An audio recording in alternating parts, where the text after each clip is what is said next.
And now, from the CFTK-TV studios, this is Open Connection with your host, Robert Pictou. Welcome to Open Connection. I'm your host, Robert Pictou. Our show today comes to you from the traditional and unceded territory of the Tsimshian people. There are 4 rules of getting Hyderized in Hyder. Number 1, no smelling. Number 2, no tasting. Number 3, shot to be down in one go. And number 4, if you don't finish or keep it down, you have to buy lunch for the occupied table. On today's Open Connection, we open our archives to 1979. How long has this bar been open and in operation? This bar was taken over by Lloyd and Mary Fillion back in 1957 and has been in the same family since then. So has it been here longer than then, though? Well, originally this was the Hyder Drug Company and U.S. Post Office, built sometime in the 30s. There's quite a bit of money on the walls. What's the story behind that? How did that start? What was the reason for putting money on the walls in the first place?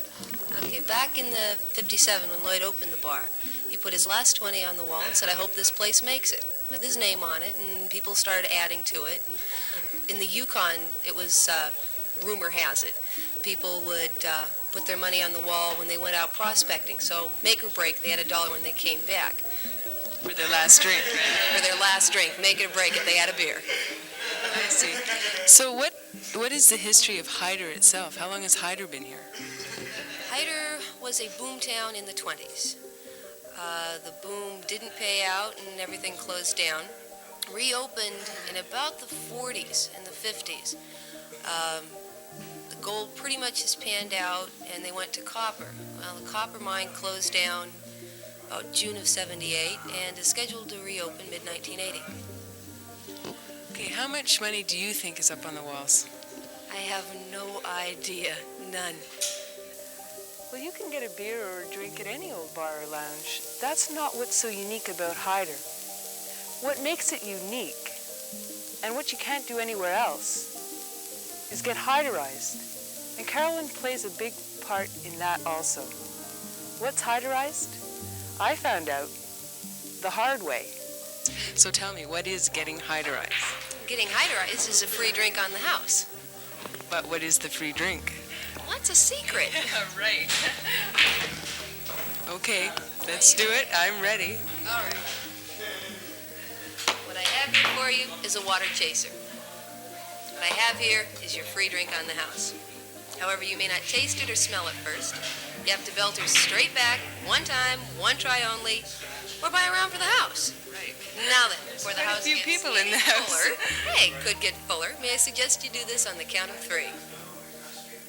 Grab your glass. 1, 2, down the hatch.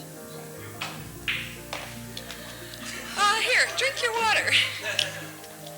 Congratulations, you have just been Hyderized. The free drink was a shot of Everclear, which is pure grain alcohol, 190 proof, and boy, it hurt. Here's your card. Sign your name to it. Keep it forever. And you'll never have to go through that again. Warning, what goes down could come up, and if it does, you mop the floor. I know that not many people want to travel all the way up to Hyder for a free drink. But if you've lived in the Northwest for a while and haven't been there yet, or if you're new to this part of the country, why don't you come on up? And go through that? Well...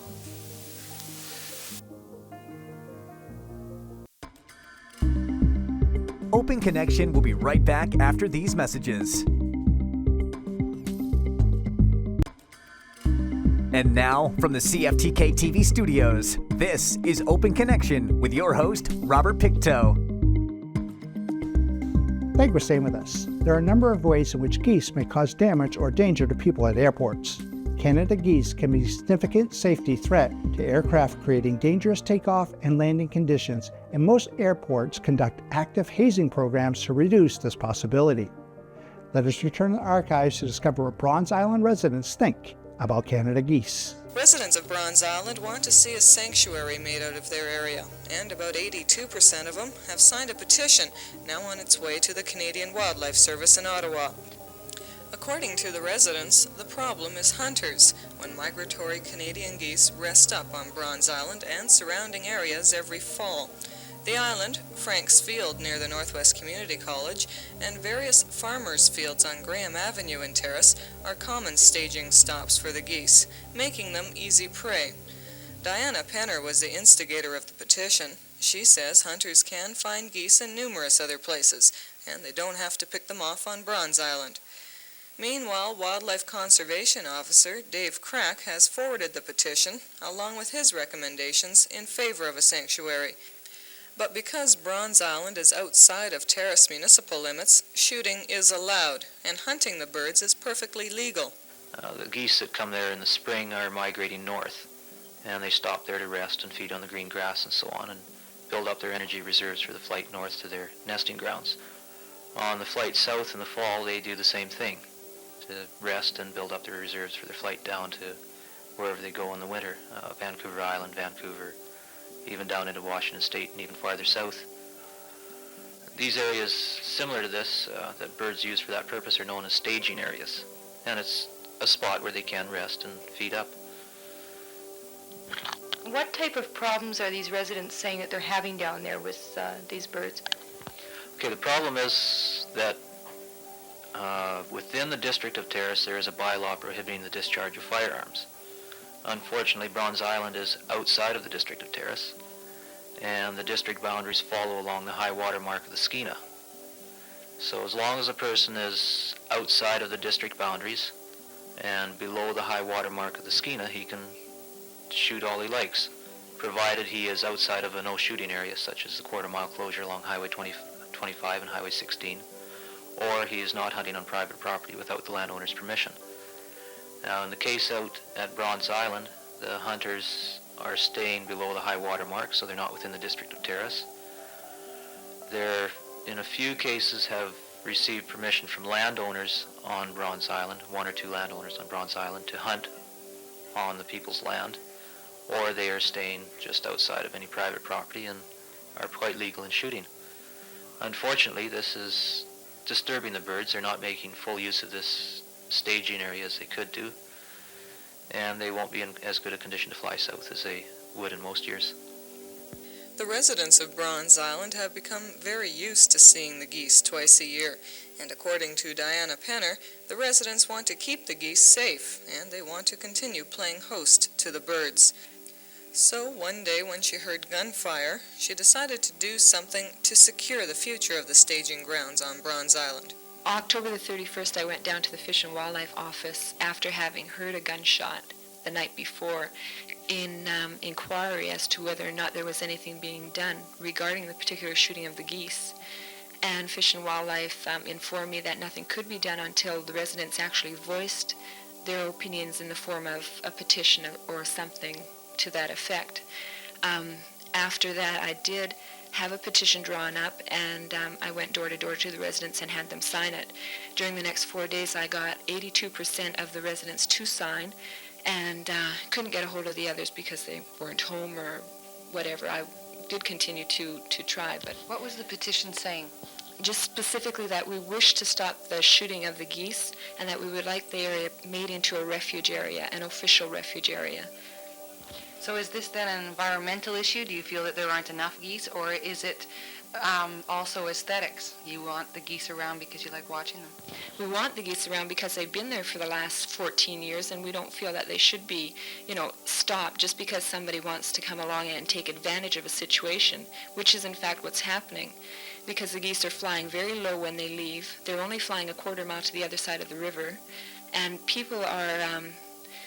It's an unfair shooting situation. It's not as if you're going into the bush and you're building yourself a little cover and you're hunting. You're actually taking advantage of what is in fact a refuge for the geese, an area where they can sit and just take advantage of the grass and relax and not be bothered by anybody. Diana, how many geese are you looking at when you look out your window in the morning? Okay, we wake up and we see 3 geese some mornings. We wake up and we see 300 geese some mornings. It varies. There's an average 40 to 50 about every day.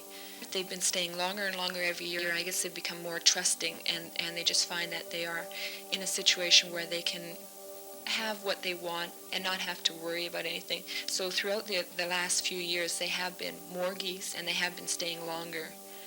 In '67, we had a shooting on the farm, and the next year, there weren't any geese at all. Okay, they disappeared in the spring, they disappeared in the fall. They didn't return till a year later, and it was a small flock in the spring. They didn't return at all in the fall of that year. So you think that they know they're going to be shot at? They seem to have premonitions. It's a funny thing about wildlife. They seem to be able to feel that kind of thing. We're afraid that that'll happen again. The hunters definitely don't need Bronze Island to hunt. It's convenient to hunt there. It's easy to hunt there. It's nice to be able to go home when you go hunting with your bag limit. But is it necessary? Tell me about watching geese. It's beautiful. You can just sit down, you can relax, you can take a camera with you or a little sketch pad, you can read a book and just listen to them quacking. It's a very peaceful feeling. We've had people come from Rupert, from Kitimat, from Smithers, just to sit and watch the geese, and it's really a rewarding thing to see. Do you feel by next spring, when it's migration time again for these birds to come back up from the south, that the petition that has been handed in now will be settled and that the decision will have been made by that time that it will be a refuge area for them? We don't have to worry so much about the spring. There's no hunting season in the spring for migratory birds. It's next fall that we'll be faced with the problem if nothing's done between now and then. I would hope to see some action result from the application.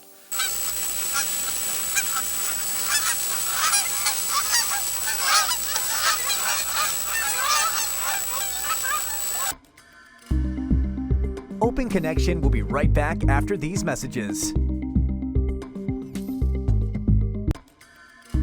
And now, from the CFTK-TV studios, this is Open Connection with your host, Robert Pictou.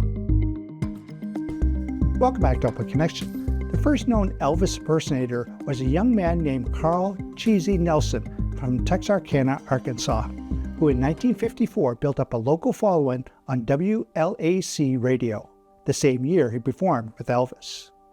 Let us return to the archives with some local Elvis impersonators. August 16th, 1977 was the day the king died.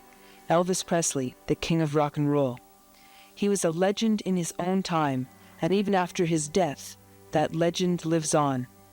It is perpetuated by the music he left behind and by those entertainers who pay tribute to that music and the man.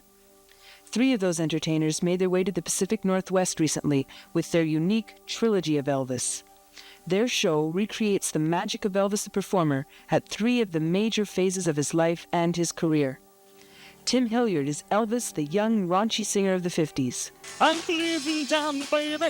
I'm living down the shore. Where do you want to bother with me? You know when there's a rain. Good as already. I saw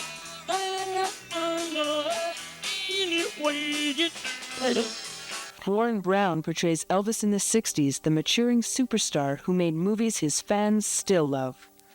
It's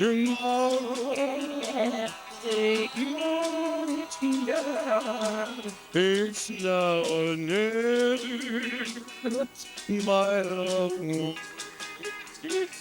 Rick Preston is Elvis of the 70s, the glittery nightclub performer.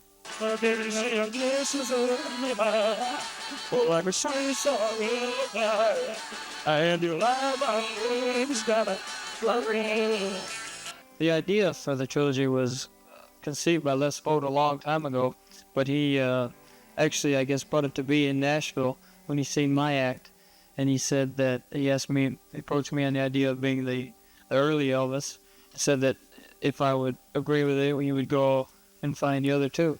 So I said, sure. So he put the thing together, and he found each person to do their respective era. Up until that point, that Les found me, I had been doing it for about a year, but only through a rock musical that I had done. It kind of happened there. That's where it was born. And well, I had my own show for a few years, and the way things worked out, Les was looking for a 70s Elvis. So he saw my show, and he approached me. What was your personal commitment with Elvis? I mean, were you a fan of Elvis records, or was it with the Elvis mania of recent years that you picked up on? Actually, the records and movies, that's what I studied and learned to do everything by. I love the music. I have the utmost respect for the man, and to me, it's a great honor to be cast in a stage show of this nature to keep his memory alive. It's such a unique concept to have the entire stage. It's almost impossible for one man to go through the entire musical career of Elvis, portraying from his beginning to the end. The 3-hour show starts off with Tim, who with a 4-piece band and male vocal backup, sings the songs that first skyrocketed Elvis to superstardom. Hits like All Shook Up, Heartbreak Hotel, and the immortal Jailhouse Rock. You said I heard him like that jailbird singing.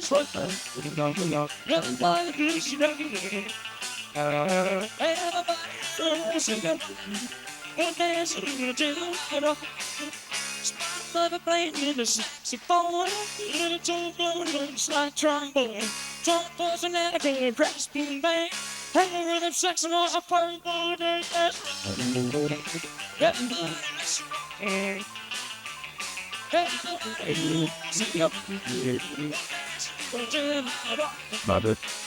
Hour 2 is Warren's, and he reflects the change Elvis underwent with his 60s music. 2 female vocalists are added to the backup, and the music is no longer classic rock and roll, but mellower, more medium-paced material, like Crying in the Chapel, Return to Sender, and In the Ghetto. People, don't you understand? The child is a happy day. You're gonna be an angry young man someday. I take a look at you. I'll be too blind to see. But can we simply turn our heads, look the other way? Well, the world turned around. And a hungry little boy with a runny nose plays in the street as a cat. The show builds up to include horn players in Hour 3 when it's Rick's turn to interpret the Elvis music of the 70s.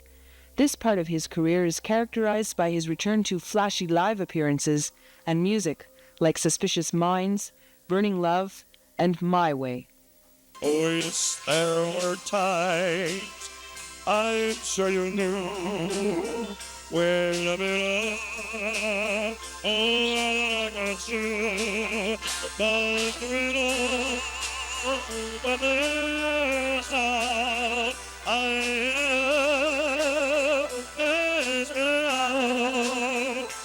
faced it all, and I asked the child, and then it was. He just changed the whole music history of rock and roll. He came out at the right time. He was there at the right time, the right place. People wanted something different. There he was. And it was something that nobody expected, And when he came out, he started a whole trend of different artists following his footsteps. But as far as that went, he was still on top.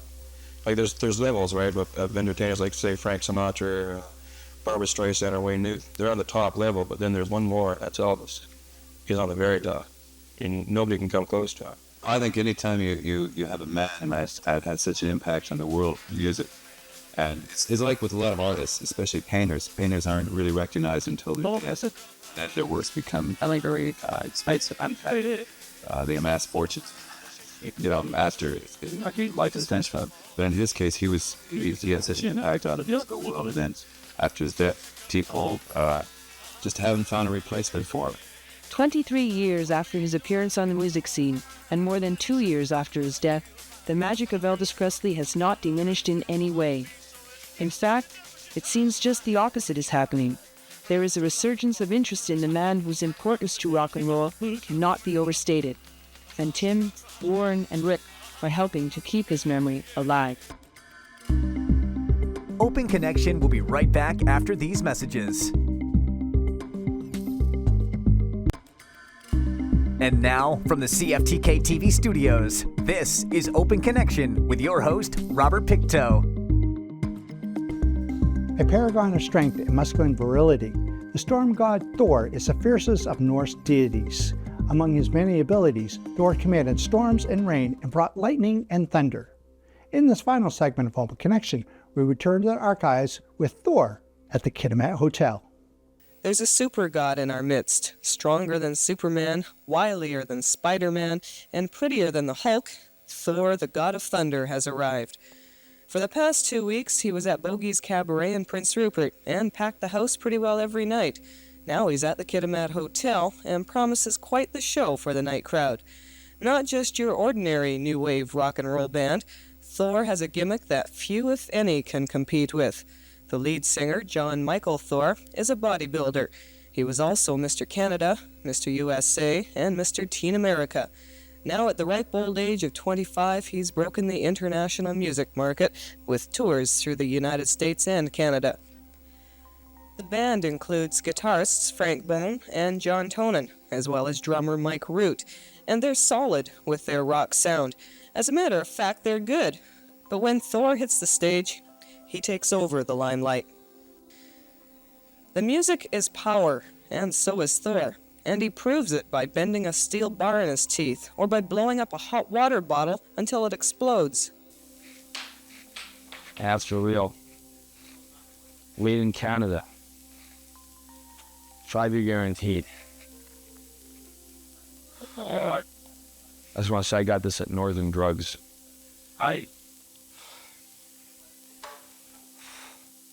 They gave me 15% off. Yeah, I know it's a crazy way to make a living, but I bet you Donny Osmond can't do this.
Phone for the conditions to see what level the condition is for avalanche control. Let somebody know where you're going. If you're snowmobiling up at Sterling Mountain, make sure you sign in and out of the cabins, the first and second cabin. So if something does happen, the rescuers and other snowmobilers know where you were and when you left, and take precautions on by yourself, you know, in the sense of having peeps, carrying probes on your snow machines and carrying shovels, and never snowmobile alone. Thank you for joining us for this episode of Open Connection. The greatest distance in the existence of man is not from here to there, but the connection from his mind and heart. If we can conquer that distance, we can soar like an eagle and realize our immensity within. I'm Robert Pictou.